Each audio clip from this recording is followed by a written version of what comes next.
14 जुलै रोजी विशाळगडावर मोठी दंगल झाली होती. याचे पडसाद राज्यभर उमटले.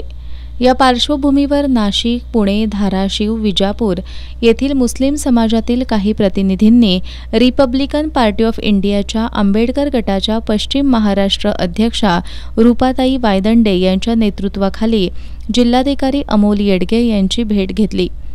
येणाऱ्या काळामध्ये हिंदू आणि मुस्लिमांच्या सण उत्सवात कोणतीही धार्मिक तेढ निर्माण होऊ नये यासाठी प्रशासनानं योग्य ती खबरदारी घ्यावी. विशाळगड प्रकरणी दोषींवर योग्य ती कारवाई करावी अशी मागणी शिष्टमंडळानं जिल्हाधिकारी अमोल येडगे यांच्याकडे केली.